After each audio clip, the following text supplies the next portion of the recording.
सोचिए, दिल्ली की एक बिल्कुल आम सी शाम और फिर अचानक एक जोरदार धमाका सब कुछ बदल देता है। यह सिर्फ एक धमाका नहीं था, यह तो एक ऐसी साजिश की शुरुआत थी जो देश की सुरक्षा की जड़ों तक को हिलाने वाली थी। तो चलिए आज हम लाल किले के पास हुए उस धमाके की पूरी पड़ताल करते हैं, परत दर परत। तारीख थी 10 नवंबर 2025, दिन सोमवार का। दिल्ली में सब कुछ नॉर्मल था। लोग ऑफिस से घरों को लौट रहे थे। शहर अपनी रोज की रफ्तार में था। किसी को भी इस बात का जरा भी अंदाजा नहीं था कि अगले कुछ ही पलों में क्या होने वाला है। वक्त था पीक रश आवर का।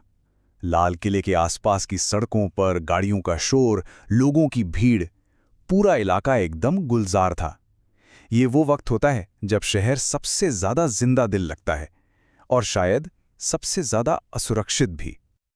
और ठीक उसी पल एक जबरदस्त धमाका।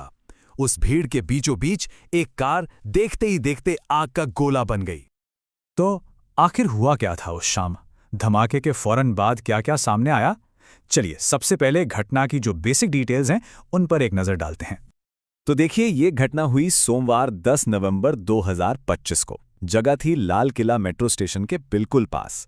एक हुंडई i20 कार थी जिसमें इतना जोरदार धमाका हुआ कि पूरा इलाका दहल गया। और किसी भी हमले की जो सबसे भारी कीमत होती है वो आम लोग ही चुकाते हैं। इस धमाके में सरकारी आंकड़ों के मुताबिक 13 लोगों ने अपनी जान गंवाई। सोचिए, 13 जिंदगियां और न जाने कितने परिवार जो हमेशा के लिए बिखर गए। अब धमाके को कुछ ही घंटे बीते थे कि सरकार की तरफ से एक रिएक्शन आया और उस रिएक्शन ने ये साफ कर दिया कि ये कोई मामूली हादसा या क्राइम नहीं था। सरकार ने इसे सीधा सीधा एक आतंकवादी घटना करार दिया। कहा कि इसे राष्ट्र विरोधी ताकतों ने अंजाम दिया है। देखिए, इस एक ऐलान के साथ ही पूरा मामला बदल गया।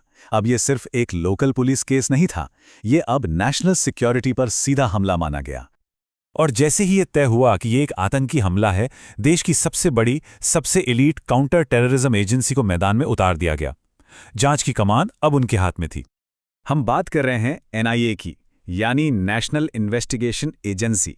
ये वो सेंट्रल एजेंसी है जिसे भारत में आतंक से जुड़े सबसे मुश्किल केस सुलझाने के लिए ही बनाया गया है।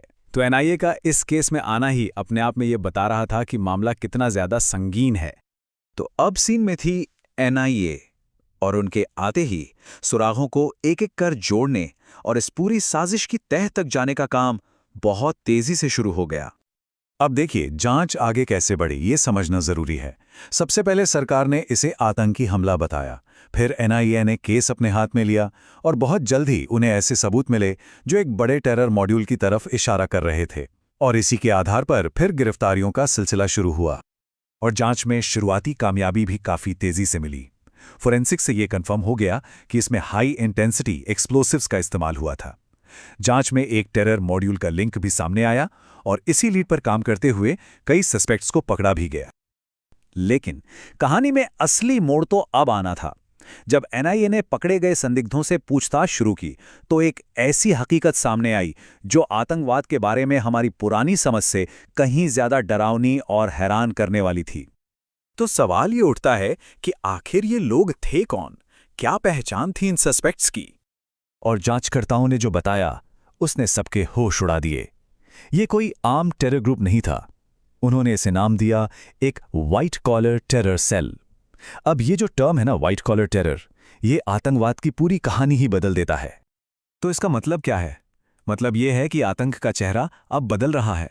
ये सिर्फ उन भटके हुए नौजवानों तक सीमित नहीं रहा जिनके बारे में हम अक्सर सुनते हैं। नहीं, अब पढ़े लिखे प्रोफेशनल लोग जो हमारे आपके बीच रहते हैं, अच्छी नौकरियां करते हैं, वो इस रास्ते पर चल रहे हैं। ऐसे लोग जिन पर कोई आसानी से शक भी नहीं कर सकता। और यहीं पर आकर एक बहुत बड़ा और गंभीर सवाल खड़ा हो जाता है। जब दुश्मन कोई बाहर का नहीं बल्कि हमारे ही बीच एक पढ़ा लिखा प्रोफेशनल हो, तो देश की सुरक्षा के लिए इस व्हाइट कॉलर टेरर का खतरा कितना बड़ा है। ये एक ऐसी नई चुनौती है जिसके लिए शायद हमें तैयार रहना होगा।